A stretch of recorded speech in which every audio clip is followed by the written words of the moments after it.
Excel PU college ಗುರುವಾಯಿನಕೆರೆ, ಕರ್ನಾಟಕದ number 1 PU college. Admissions open now. ತಂದೆ ಜಿಟಿ ದೇವೇಗೌಡರ ಕೋಟೆಗೆ ಮಗ ಜಿಟಿ ಹರೀಶ್ ಗೌಡ ಸವಾಲನ್ನ ಹಾಕಿದ್ರ ಅನ್ನೋ ಪ್ರಶ್ನೆ ಇದೀಗ ಎದುರಾಗಿದೆ.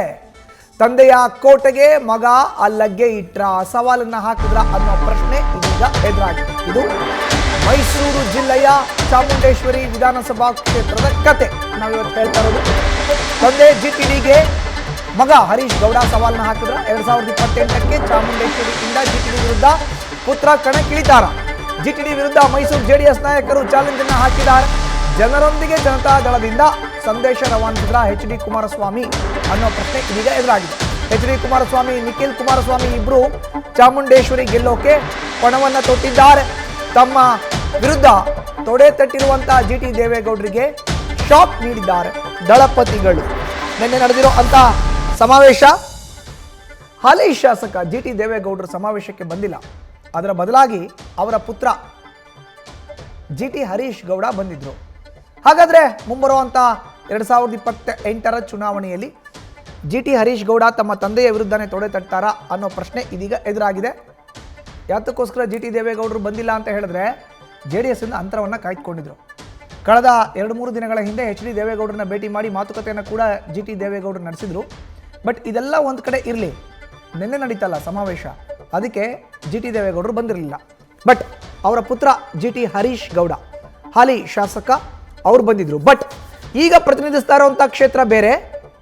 2028ಕ್ಕೆ ಏನಾದರೂ ತಮ್ಮ ತಂದೆಯ ವಿರುದ್ಧವೇ ಅವರು ಕ್ಷೇತ್ರವನ್ನು ಆಯ್ಕೆ ಮಾಡಿಕೊಂಡು ಅಲ್ಲಿಗೆ ಬರ್ತಾರ ಅಭ್ಯರ್ಥಿಯಾಗಿ ಅನ್ನೋ ಪ್ರಶ್ನೆ ಇದೀಗ ಎದುರಾಗಿದೆ. ಹೆಚ್ಚಿನ ಮಾಹಿತಿ ನೀಡ್ತಾರೆ ನಮ್ಮ ಪ್ರತಿನಿಧಿ ಮಂಜುನಾಥ್. ಈಗ ನ್ಯೂಸ್ ಡೆಸ್ಕ್ನ ನೇರ ಸಂಪರ್ಕಕ್ಕೆ ಜಾಯಿನ್ ಆಗಿದ್ದಾರೆ. ಮಂಜುನಾಥ್, ಈಗ ಹಾಲಿ ಶಾಸಕರು ಜಿಟಿ ಹರೀಶ್ ಗೌಡ ಕೂಡ ಬಟ್ ತಂದೆಯ ವಿರುದ್ಧನೇ ತೊಡೆ ತಟ್ಟಾರ ಮುಂಬರುವಂತ ಚುನಾವಣೆಗೆ ಅನ್ನೋ ಕುತೂಹಲ. ಆಕ್ಚುಯಲ್ ಆಗಿ ನಿನ್ನೆ ಎಚ್ ಡಿ ಕುಮಾರಸ್ವಾಮಿ ಮತ್ತೆ ನಿಖಿಲ್ ಕುಮಾರಸ್ವಾಮಿ ಈ ಒಂದು ಸಮಾವೇಶದ ಮೂಲಕ ಜಿಟಿ ದೇವೇಗೌಡರು ಹಾಗೂ ಸ್ಥಳೀಯ ಜೆಡಿಎಸ್ ನಾಯಕರಿಗೆ ಕೊಟ್ಟಂತ ಸಂದೇಶದ ಬಗ್ಗೆ ಸವಿವರವನ್ನು ನೀಡೋದಾದ್ರೆ. ಮಧುಸೂದನ್, ಚಾಮುಂಡೇಶ್ವರಿ ಕ್ಷೇತ್ರ ಅಂದರೆ ಯಾವಾಗಲೂ ಕೂಡ ಒಂದಲ್ಲ ಒಂದು ಸುದ್ದಿಗೆ ಕಾರಣ ಆಗ್ತಾ ಇರುತ್ತೆ. ಆದರೆ ಈಗ ಇದೇ ಒಂದು ಕ್ಷೇತ್ರ ತಂದೆ ಮಗನ ಒಂದು ಸವಾಲಿಗೆ ವೇದಿಕೆ ಆಗುವಂಥ ಒಂದು ಸಂದರ್ಭ ಸೃಷ್ಟಿಯಾಗುವಂಥ ಸಂದರ್ಭ ಆಗಿರುವಂಥದ್ದು. ಯಾಕಂದರೆ JDSನ ಹಾಲಿ ಶಾಸಕರಾಗಿರುವಂಥ ಜಿಟಿ ದೇವೇಗೌಡರು ತಮಗೆ ಶಾಸಕಾಂಗ ಪಕ್ಷದ ನಾಯಕ ಸ್ಥಾನ ಸಿಗಲಿಲ್ಲ, ಜೊತೆಗೆ ಏನು ತಮ್ಮನ್ನು ಸರಿಯಾಗಿ ಪಕ್ಷದಲ್ಲಿ ನಡೆಸ್ಕೊಂಡಿಲ್ಲ ಅನ್ನೋ ಒಂದು ಕಾರಣಕ್ಕೆ ಅಸಮಾಧಾನಗೊಂಡಿದ್ರು. ಜೊತೆಗೆ ಪಕ್ಷದ ಚಟುವಟಿಕೆಗಳಿಂದ ದೂರವಿದ್ದರು. ಯಾಕಂದರೆ ಕೋರ್ ಕಮಿಟಿ ಅಧ್ಯಕ್ಷರಾಗಿದ್ದ ಸಂದರ್ಭದಲ್ಲಿ ಒಂದಷ್ಟು ಆಕ್ಟಿವ್ ಆಗಿದ್ದಂಥ ಜಿಟಿ ದೇವೇಗೌಡರು ನಂತರ ಶಾಸಕಾಂಗ ಪಕ್ಷದ ನಾಯಕ ಸ್ಥಾನ ಸಿಗಲಿಲ್ಲ ಅನ್ನೋ ಕಾರಣಕ್ಕೆ ಪಕ್ಷದ ವಿರುದ್ಧವೇ ಒಂದಷ್ಟು ಮಾತನಾಡುವಂಥ ಕೆಲಸಗಳನ್ನು ಮಾಡಿದರು. ಅದರಲ್ಲೂ ಕೂಡ ಮೂಡ ಪಾದಯಾತ್ರೆ ಮಾಡೋ ಸಂದರ್ಭದಲ್ಲಿ ನೇರವಾಗಿ ಕುಮಾರಸ್ವಾಮಿಯವರು CM ಸಿದ್ದರಾಮಯ್ಯ ಅವರ ರಾಜೀನಾಮೆಗೆ ಆಗ್ರಹಿಸ್ತಾರೆ. ಆದರೆ ಜಿಟಿ ದೇವೇಗೌಡರು ಚಾಮುಂಡೇಶ್ವರಿ ಒಂದು ಏನು ದಸರಾ ಉತ್ಸವದ ಸಂದರ್ಭದಲ್ಲಿ ನೇರವಾಗಿ ಕುಮಾರಸ್ವಾಮಿ ಅವರ ಹೇಳಿಕೆಗೆ ಟಕ್ಕರ್ ಕೊಡುವಂಥ ಕೆಲಸವನ್ನು ಮಾಡಿದ್ರು. ಏನು ಆರೋಪ ಬಂದ ತಕ್ಷಣವೇ ರಾಜೀನಾಮೆ ಕೊಡಬೇಕು, ಹಾಗಾದರೆ ಕುಮಾರಸ್ವಾಮಿ ಅವರೇ ರಾಜೀನಾಮೆ ಕೊಡಲಿ ಅನ್ನೋ ಮಾತನ್ನು ಹೇಳುವ ಮುಖಾಂತರ ನೇರವಾಗಿ ಕುಮಾರಸ್ವಾಮಿ ವಿರುದ್ಧ ತೊಡೆ ತಟ್ಟಿದ್ರು. ಹೀಗಾಗಿ ಈ ಒಂದು ವಿಚಾರ ಏನು ಸಾಕಷ್ಟು ಗಂಭೀರವಾಗಿ ಕುಮಾರಸ್ವಾಮಿ ಮತ್ತು ನಿಖಿಲ್ ಕುಮಾರಸ್ವಾಮಿ ಅವರು ತೆಗೆದುಕೊಂಡಿರುವಂಥದ್ದು. ಜೊತೆಗೆ ಮೈಸೂರಿನ ನಾಯಕರು ಕೂಡ, ಅದರಲ್ಲೂ ಸಾರಾ ಮಹೇಶ್, ಮಂಜೇಗೌಡ ಸೇರಿದಂತೆ ಹಲವು ನಾಯಕರು ಈ ಒಂದು ಕ್ಷೇತ್ರದಲ್ಲಿ ಮತ್ತೆ JDS ಅನ್ನು ಗೆಲ್ಲಬೇಕು, ಆ ನಿಟ್ಟಿನಲ್ಲಿ ಸೂಕ್ತವಾದಂಥ ಅಭ್ಯರ್ಥಿ ಯಾರಂದರೆ ಅದು ಹರೀಶ್ ಗೌಡರು. ಹರೀಶ್ ಗೌಡ ಯಾರೂ ಅಲ್ಲ, ಜಿಟಿ ದೇವೇಗೌಡರ ಪುತ್ರ, ಜೊತೆಗೆ ಹುಣಸೂರು ಕ್ಷೇತ್ರದ ಹಾಲಿ ಶಾಸಕರಾಗಿರುವಂಥದ್ದು. ಹಾಗಾಗಿ ನಿನ್ನೆ ಏನು ಜನರೊಂದಿಗೆ ಜನತಾದಳ ಸಮಾವೇಶವನ್ನು ಮಾಡಿದ್ರು. ಈ ಸಮಾವೇಶದಲ್ಲಿ ನೇರವಾಗಿ ಕುಮಾರಸ್ವಾಮಿ ಅವರು ಮತ್ತು ಜಿಟಿ ದೇವೇಗೌಡರಿಗೆ ಒಂದು ಪರೋಕ್ಷ ಸಂದೇಶವನ್ನು ರವಾನೆ ಮಾಡಿರುವಂಥದ್ದು.